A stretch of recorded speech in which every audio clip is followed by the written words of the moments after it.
ఈరోజు హదీసు వెలుగు పుస్తక పఠనం నుండి వ్యాపారానికి సంబంధించిన కొన్ని హదీసులు మనం తెలుసుకుందాం.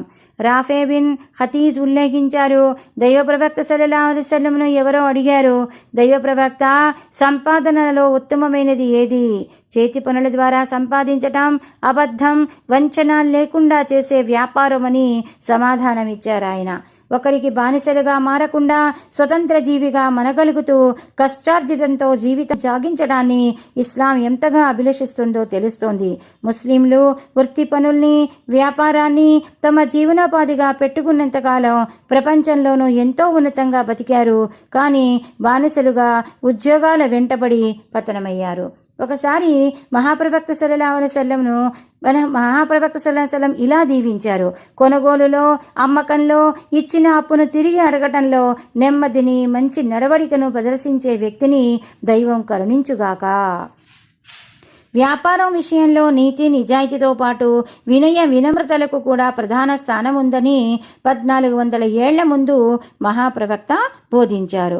నేడు ఉత్తమ సేల్స్మెన్కు అవసరమైన ప్రథమ లక్షణంగా దాన్ని గుర్తించిన విషయం అందరికీ విదితమే.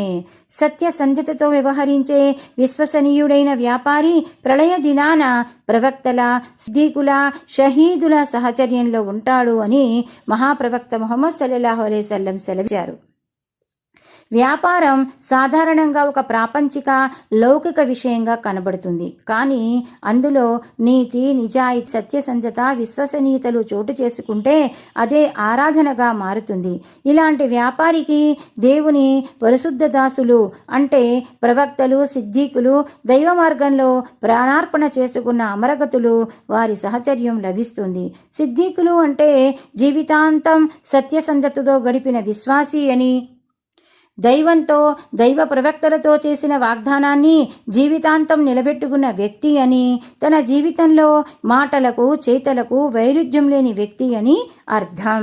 ప్రవక్త మహనీయులు సల్లల్లాహు అలైహి వసల్లం ఇలా ప్రవచించారు, ప్రళయ దినాన వ్యాపారులు దుష్టులు, దురాచారుల స్థితిలో నిలబెట్టబడతారు. తమ వ్యాపారంలో దైవభీతితో మెలిగిన వారు, రుజువర్తనులు, సత్యసంధులు తప్ప. దైవభీతితో మెలగటం అంటే వ్యాపారం చేయటంలో దైవాజ్ఞల్ని ఉల్లంఘించకుండా ధర్మాధర్మాలను పాటించటమని, రుజువర్తన అంటే ప్రతి హక్కుల్ని సక్రమంగా అందజేయటమని, కొలతల్లో తూకంలో న్యాయంగా వ్యవహరించటమని, సత్యసంధత అంటే సరుకులోని మంచి చెడులను హెచ్చుతగ్గులు లేకుండా చెప్పటమని భావం. వ్యాపారుల్ని హెచ్చరిస్తూ దైవ సందేశహరులు సల్లల్లాహు అలైహి వసల్లం ఇలా బోధించారు, సరుకును అమ్మటానికి మాటిమాటికి ఒట్టు వేసుకోవటం మానండి. ఇది వృద్ధిపరిచేదిగా కనిపించినా చివరికి నష్టపరుస్తుంది, శుభాన్ని దూరం చేస్తుంది. సాధారణంగా వ్యాపారులు తమ సరుకును అమ్ముకోవడానికి ధర పట్ల, వస్తువు నాణ్యత పట్ల నమ్మకం కలిగించడానికి ఒట్టు వేసుకుంటారు.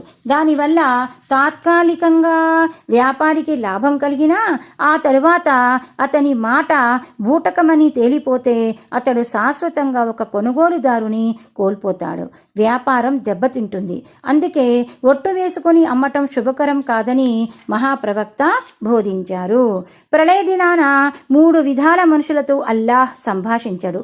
వాళ్ల వైపు చూడనైనా చూడడు, వాళ్లను పరిశుద్ధపరిచి స్వర్గంలో ప్రవేశపెట్టడు, వాళ్లను బాధాకరమైన నరకయాతను గురి చేస్తాడు అని మహాప్రవక్త ఓసారి సెలవీయగా హజ్రత్ అబూజర్ గిఫారీ రజియల్లాహు అన్హు దైవ ప్రవక్త, ఆ దౌర్భాగ్యులు ఎవరు అని అడిగారు.